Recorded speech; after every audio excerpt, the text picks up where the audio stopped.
بسم الله الرحمن الرحيم. تبارك الذي بيده الملك وهو على كل شيء قدير، الذي خلق الموت والحياة ليبلوكم أيكم أحسن عملا وهو العزيز الغفور، الذي خلق 7 سماوات طباقا ما ترى في خلق الرحمن من تفاوت فارجع البصر هل ترى من فطور ثم ارجع البصر كرتين ينقلب إليك البصر خاسئا وهو حسير،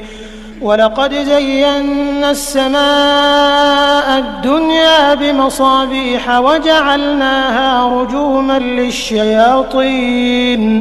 وأعتدنا لهم عذاب السعير، وللذين كفروا بربهم عذاب جهنم وبئس المصير، إذا ألقوا فيها سمعوا لها شهيقا وهي تفور تكاد تميز من الغيظ، كلما ألقي فيها فوج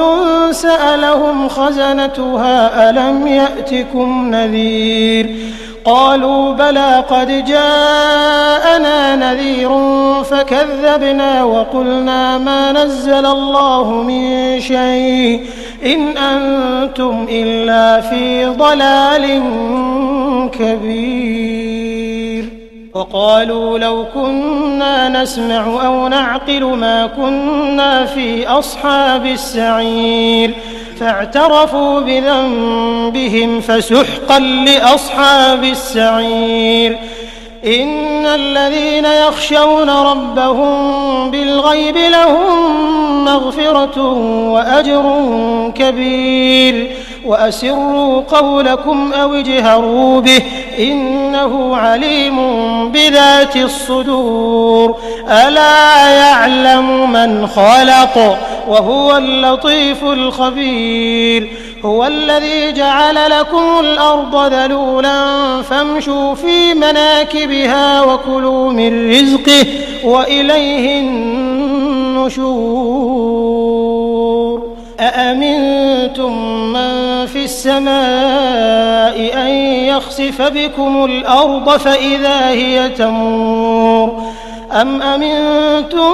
من في السماء أن يرسل عليكم حاصبا فستعلمون كيف نذير، ولقد كذب الذين من قبلهم فكيف كان نكير، أولم يروا إلى الطير فوقهم صافات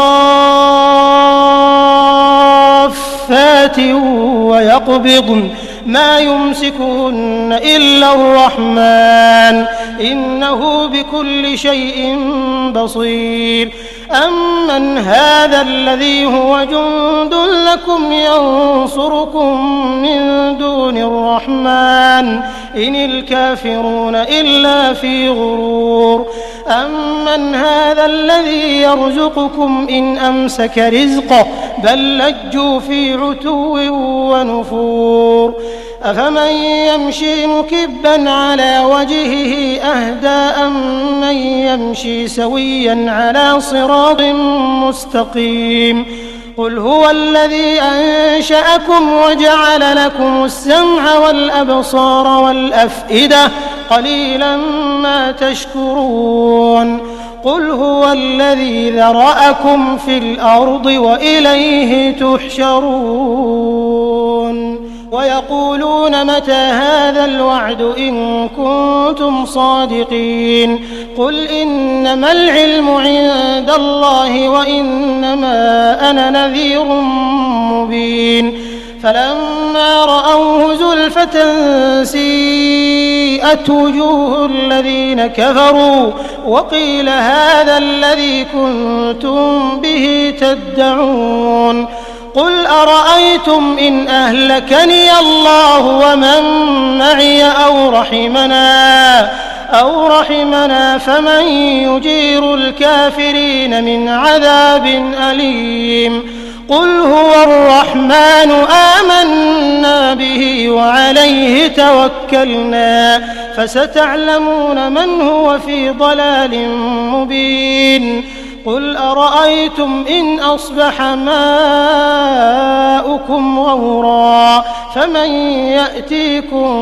بماء